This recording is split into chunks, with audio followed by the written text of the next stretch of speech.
Welcome to another Thrive Team Builder tutorial. In this one, I want to quickly show you how to set the layout of a template to full width.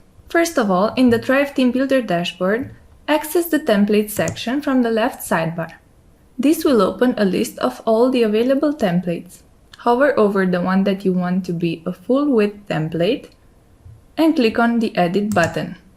This opens the template in the Thrive Team Builder editor. If you want the template to be full width, simply click on this option here. And this is it. Now your template is a full width one. Make sure to check out the rest of the articles and tutorials that we have created, which you can find in the tutorials page.